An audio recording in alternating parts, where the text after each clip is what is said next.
taona 2024 taona ny fijoroana ka sahy mijoro hoy ny filoha Marc Ravalomanana.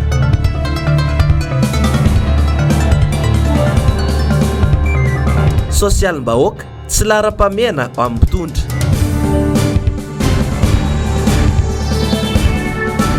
Amboletra amin'ny fanamboarana teleferika tandindomindoza ny fampianarana ireo ankizy 4,000 mahery. Manolotra ny araba topilasy sy tompokivavy fontsika rehetra izay manaraka ny fetalavitry ny MPS miaraba antsika rehetra natratra somatsara indray ity taona vaovao 2024 sy 2025 ity tonga soa indray ianao atao anatin'ny fampalalam-baovao ny fetalavitry ny MPS ka manasanao ampanajana sy ampitiavana ny tenako hanaraka ny vaovao hatramin'ny farany. Tsy ny andrela fa ny sabotsy voalohan'ny volana janoary taona 2024 sy 2025 dia efa niarahaba ny vahoaka malagasy noho ny taona vaovao ny filoha Marc Ravalomanana mivady. Tamin'ny alalan'ny fanampom-pivavahana no nentina nisantarana ny taona vaovao ho an'ity fianakaviana Marc Ravalomanana ity. Ny antsiprian izay avetrany ary eo amin'ny sary sindra-tsara ny toky Ramarola.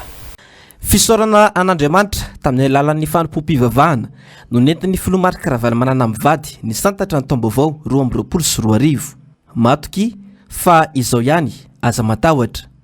Matio toko fa 14 andiny fa 17 tapam-by.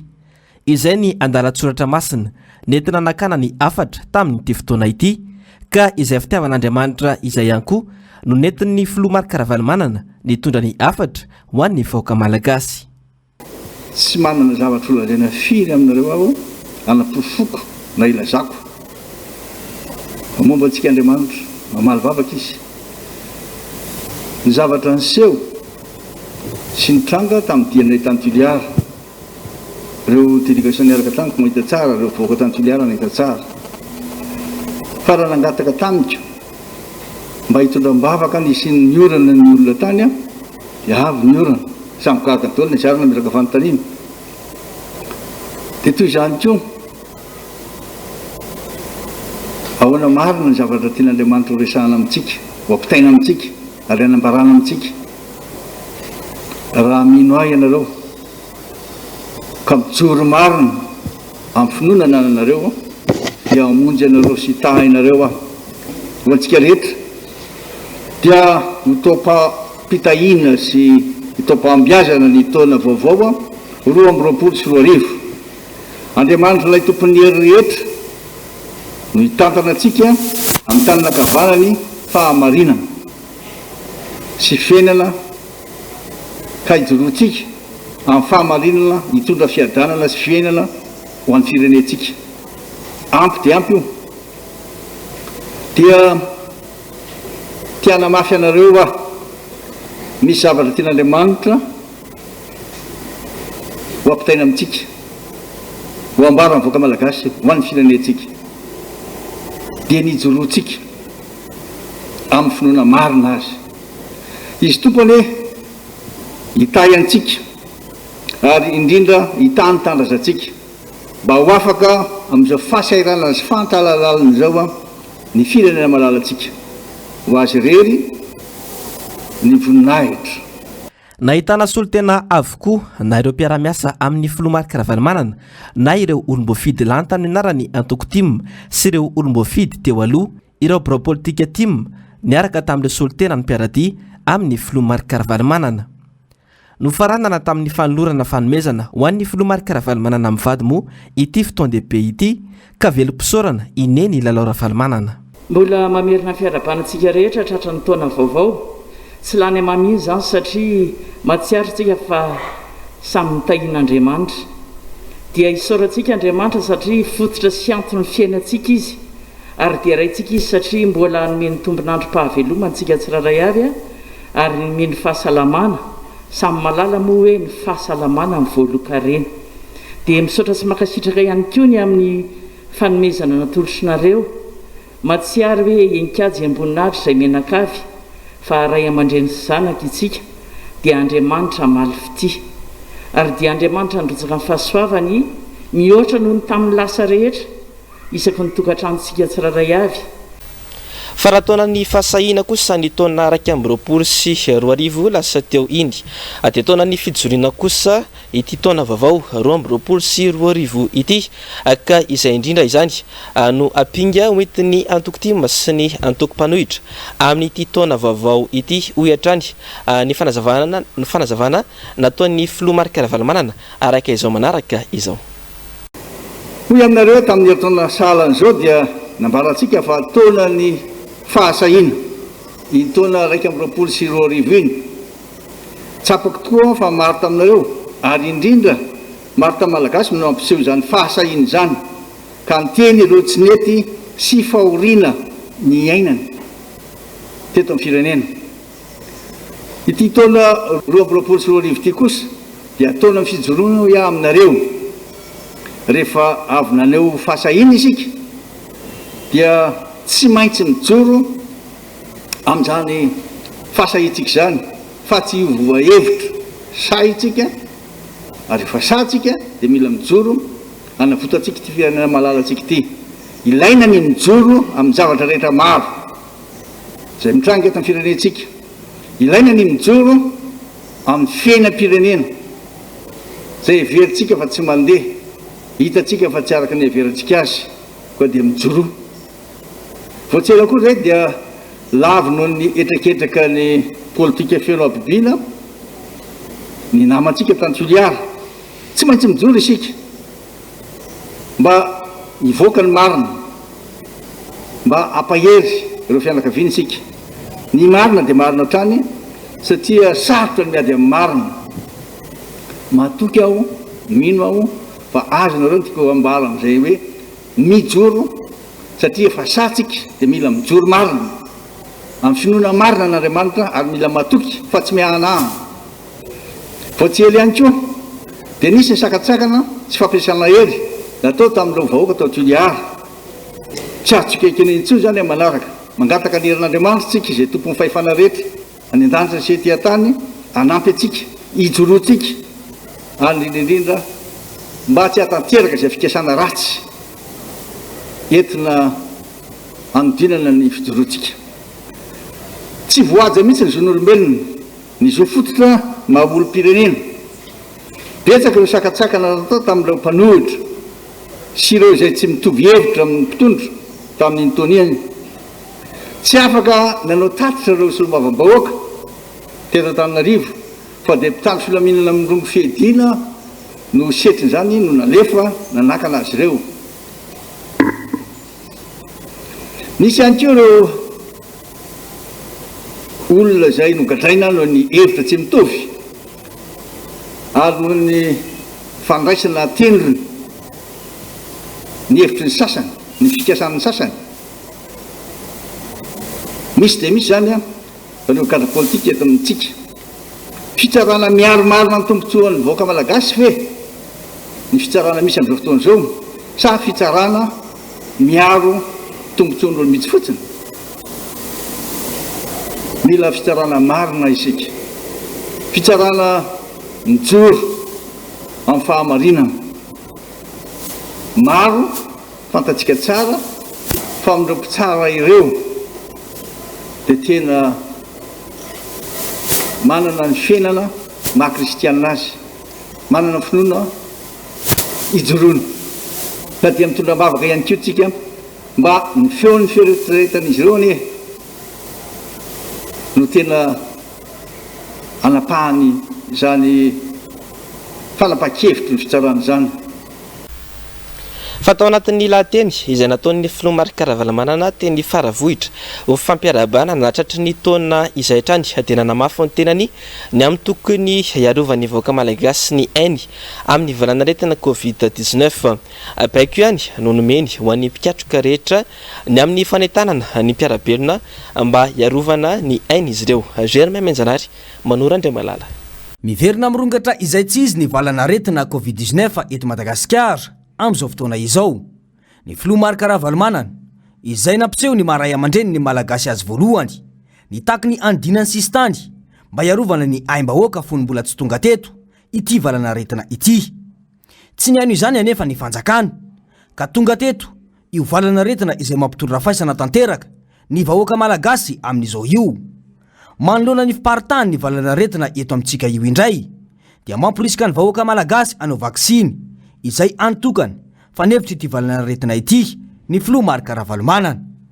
Ilaina dia ilaina ny miaro ny tenantsika amin'ny aina ary mamonjy ireo namatsika. Ny vaksiny ihany no fanefitra ahafahantsika miaro an'izany vahoaka marobe zany. Ny olona raha mahatratratra any amin'ny 700 hatramin'ny 20 isan-jato, ny atsika 2 isan-jato ihany. Fa noho izany mampirisika ny vahoaka malagasy rehetra satria vaksiny tsy vidiana tsy andoavam-bola izy io. Mampirisika antsika aho mba hanao vaksiny iarovana ny aina. Fa hoy aho hoe toy ny olona latsaka ho andavaka ao anatin'ny antsana tsy maintsy arovana aloha ny aina. Noho izany manana andraikitra ny tsirairay aby mba hatsapana zany fiarovana ny aina zany dia ny fanaovana vaksiny. Satria raha ohatra ka tsy vita vaksiny mora andairan'ilay aretina. Ary rehefa vita vaksiny ianao natoka raha ilay aretina tsy dia mitondra anao amin'ny fahafatesana zany akory. Ka dia mino sy matoky aho fa ampy atsika tsara zay fotoana nandinihy atsika sy namakafaka atsika sy nijereva atsika milasa izay. Fa tonga zao fotoana tena hijoroantsika hanarenantsika ity firenena ity. Tonga zao fotoana anehoantsika ilay fahasahina sy fahavonona tena hiasa hiaraka amin'ireo vahoaka maro anisa enjadininy tsy fisina, ny fahoriana ary ny fijaliana. Ombantsika mandrakariva ny Andriamanitra.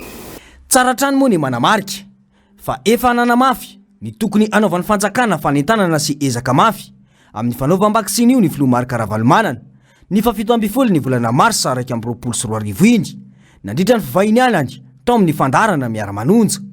Noporofoiny tamin'ny fanaovana vaksiny izany ny 10 ny volana jona 2024.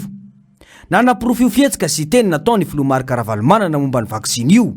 Ny fanentanana izay nataony chargé d'affaires eo anivon'ny firenena Amerikanina ny tokony ezahany malagasy anao vaksiny. Ny vaksiny andry no vahaolana mba hiarovana ny vahoaka sy ny ainy hoy ny flu marika ravalomanana. Afa-tsikaritra tanteraka amin'izao fotoana izao fa efa miomana mafy amin'ny alabato sy ny osika mba hitazomana fahefana ny fitondrana andrajoelona amin'izao fotoana izao.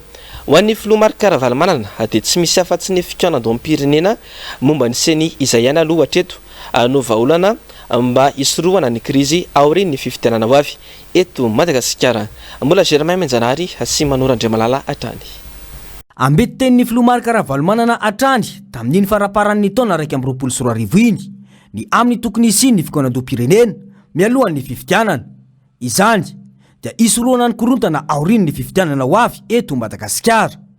Amin'izao toy ny taona izao dia namerina ny antso izay efa nataony toy ny tany Tomasina sy tany Toliara ary tao fianarantsoa ny flu marika ravalomanana ny amin'ny fitakiana fifidianana madio sy mangarahara ary ny firaisan-kina ny mpanao politika amin'ny tokony irosona amin'ny fikaonandoam-pirenena izay. Na hoela na hoaingana dia tsy maintsy ivoaka hoy nareo dia tsy maintsy hisy ny fifidianana eto amin'ity firenena ity. Dia mimby hoe tsika raha ireo rafitra misy izay napetraka tamin'ny seny ireo dia sahijoro amin'ny marina fanontaniana mipetraka amintsika tsirairay aby zany. Satria ny seny ny ACC izay vao nitendrena dia sa mamily sady ny voalazany seny teolofa hoe tsisy akory zany doublon zany. Dia iny ve isika fa tena hijoro amin'ny fahamarinana leo tena hitondra zany fifidianana zany ho fifidianana marina eken'ny rehetra tsy ny tanila mihinana zany ve tsika.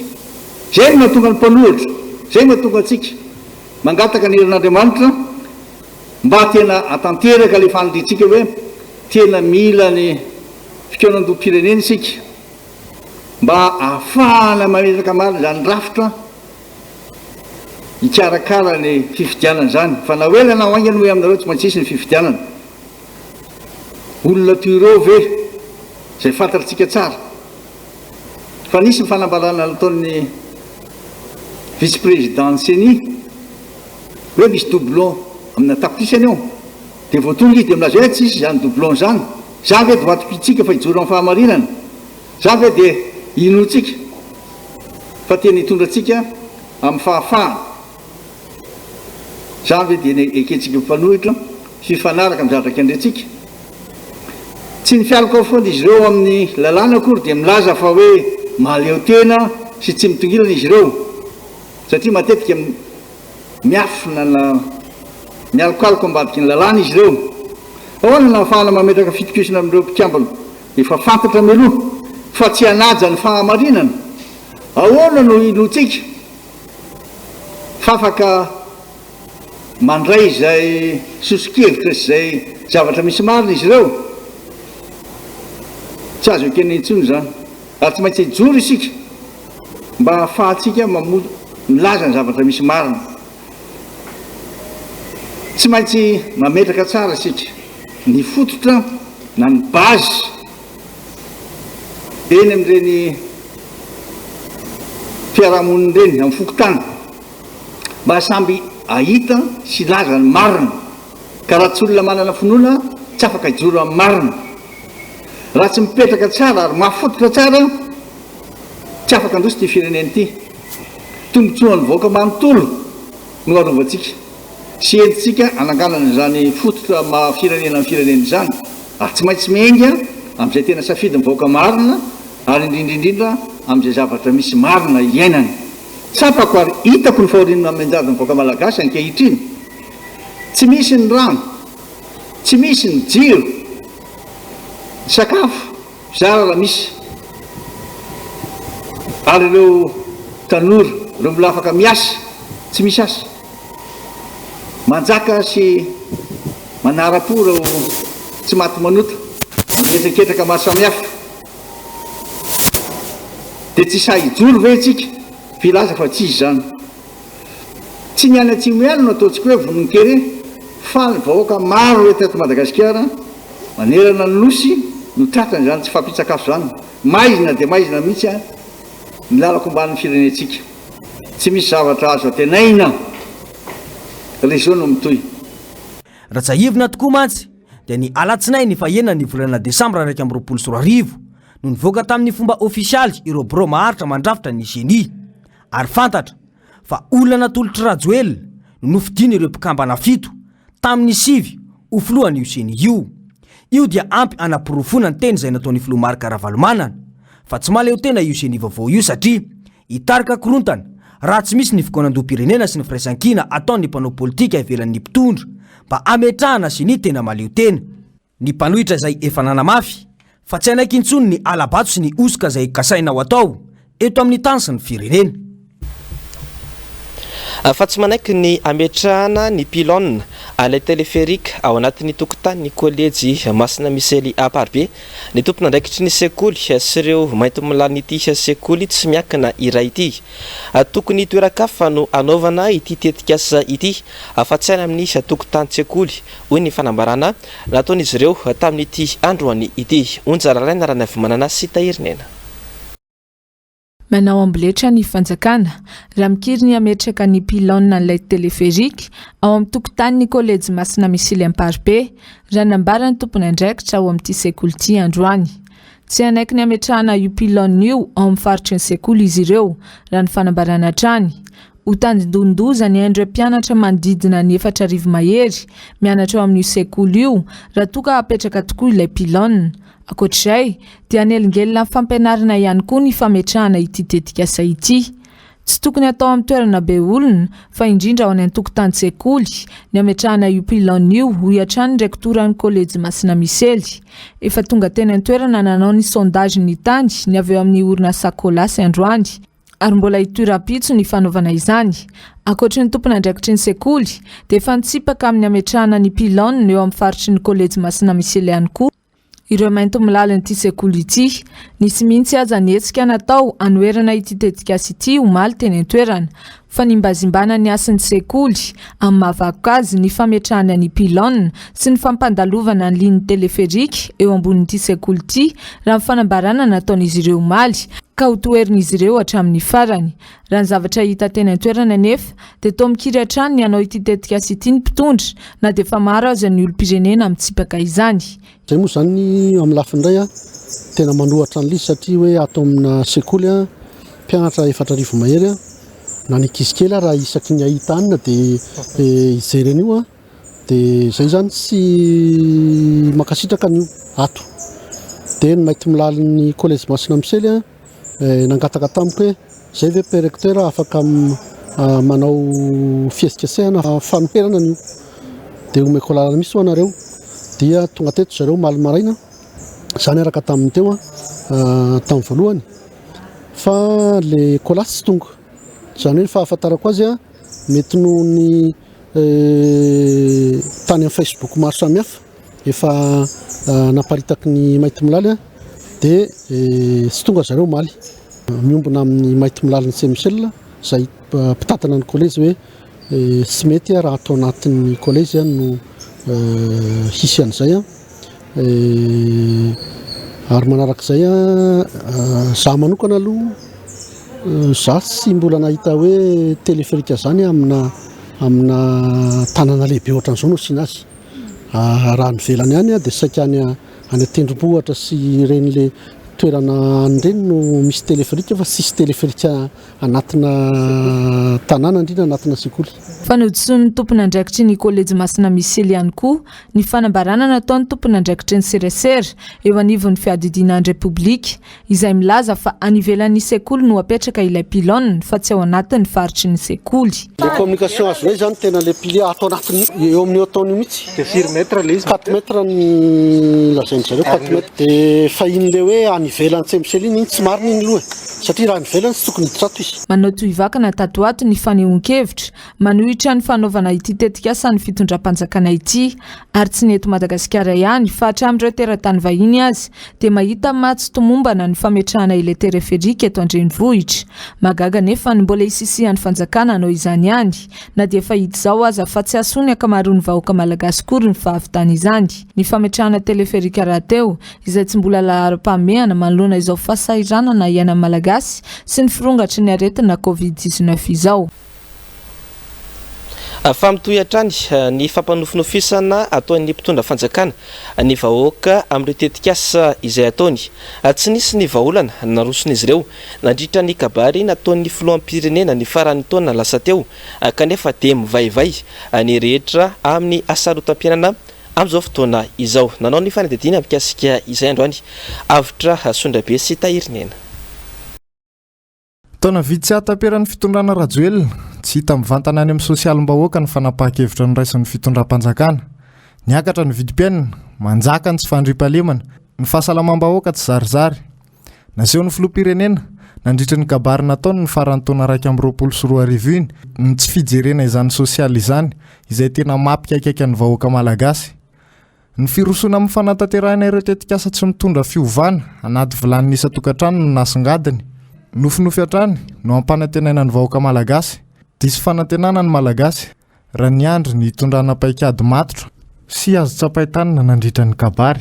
Ka raha hoan'ny otrikafo manokana zany dia tsotra ny fijerina an'izy hoe ilay kabary ny filoham-pirenena izay tamin'ny faran'ny taona teo dia tsy nanao afa-tsy ny mamerina ny fomba fanao isa-taona ihany tsy nisaky ny kabary moa amin'ireny fitsidiam-paritra sy ny hoe fiaonana amin'ny vahoaka amin'ny ankapobeny ireny dia fampanantenana kabary natao sy ny asa vita dia hitantsika fa dia tena hoe mifanipaka tanteraka amin'ny zavatra lazain'ny filoham-pirenena ny tranga misy eto amin'ny firenena.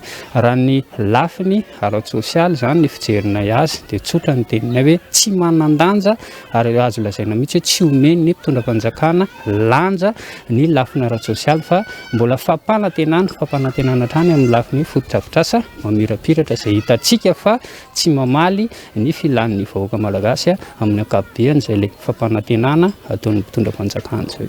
Sahirana ny fitondrana amin'ny fanatanterahana ny fampanantenana nataony. Kaikaiky ny malagasy amin'ny tokony hijerena vahaolana aingana fa efa tena tsy zaka intsony ny zava-misy ankehitriny.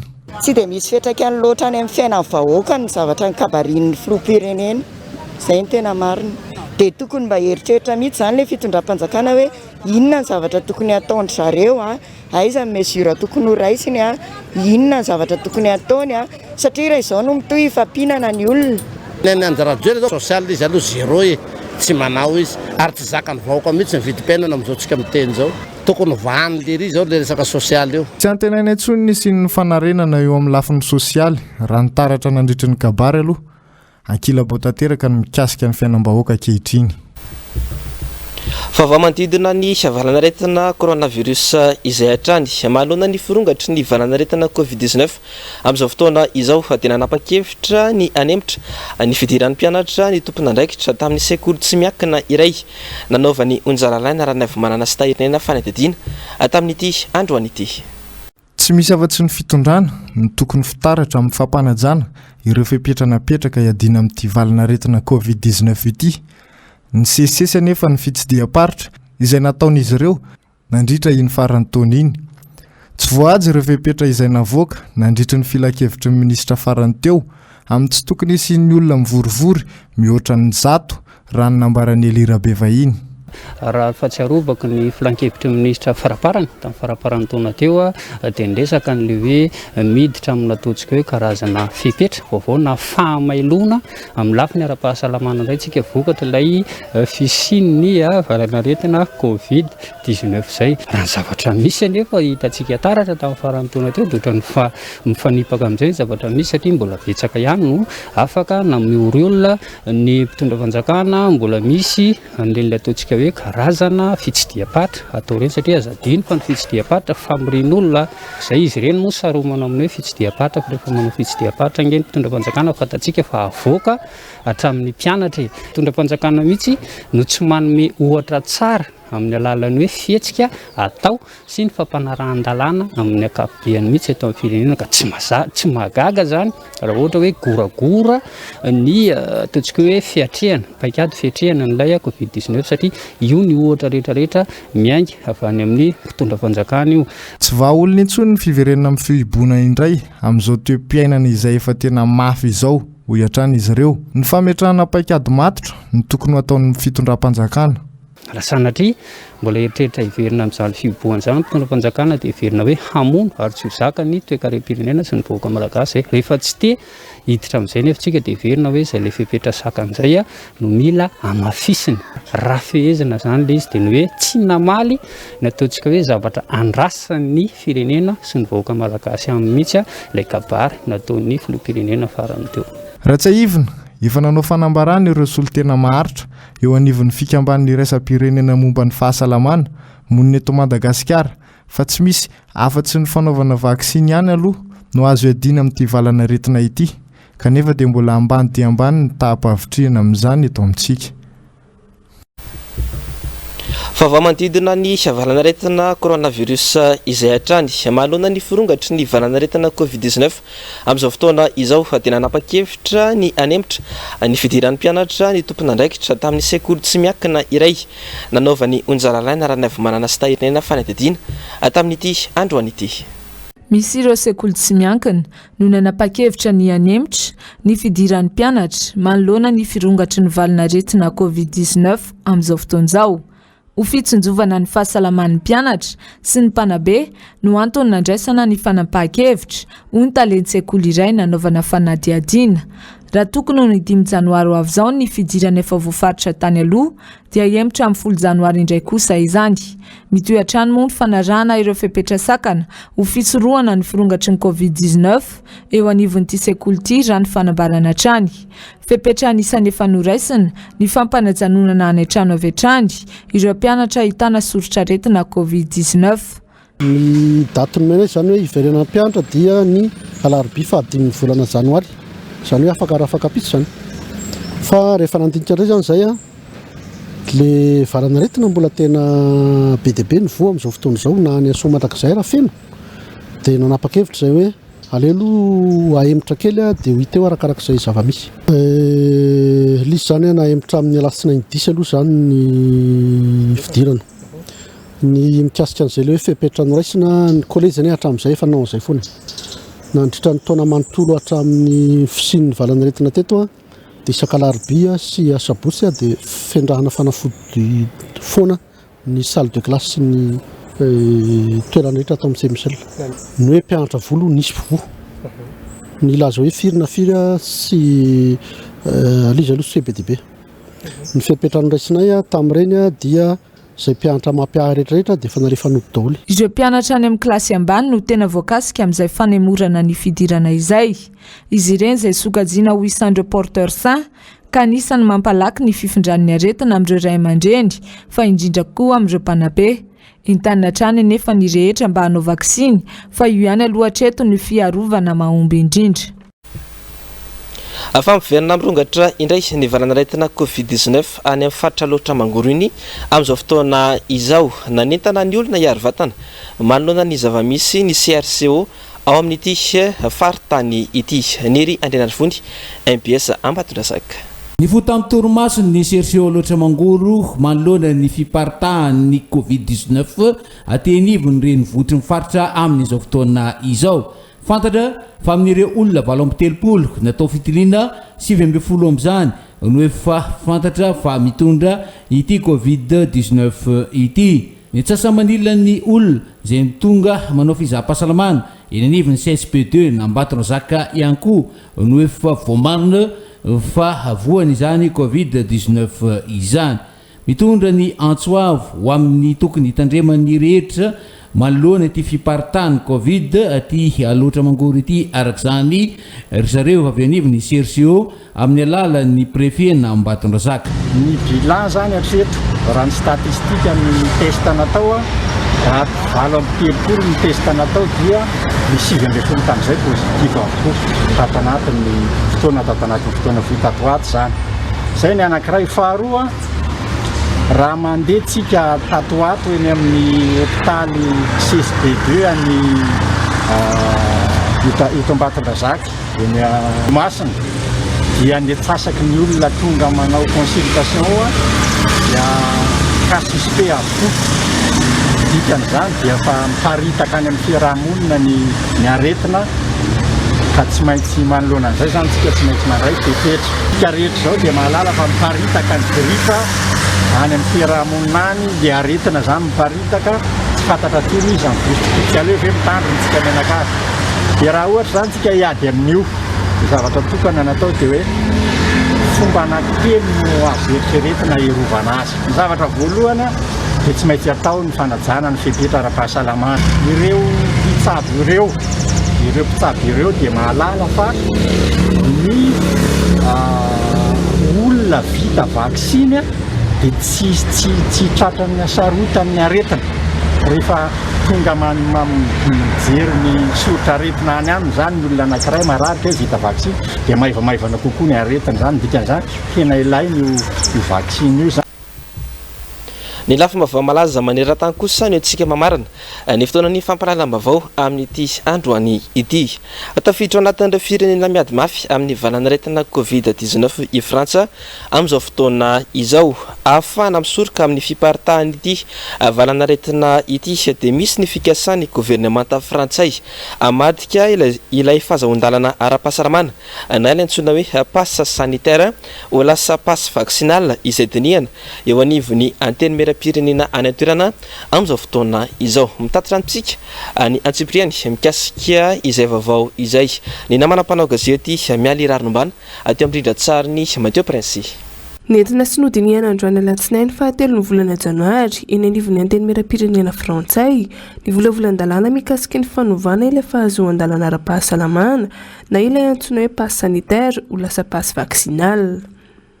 Ny tsy fananana ity farany dia manakana ary mandrara ireo olona mbola tsy vita vaksiny hiditra any anatin'ireo toeram-pisakafoana sy toeram-pisotroana na andeha amin'ireo fiara fitaterana iombonana. Voarara ao anatin'ny tsy fananana izay passe vaccinal izay ihany koa ny fandraisana anjara amin'ireo toerana fialam-boly isan-karazany. Vinavinaina ho ampiarina any Frantsa amin'ny 15 ny volana janoary avy izao ity passe vaccinal ity araka ny efa voalaza.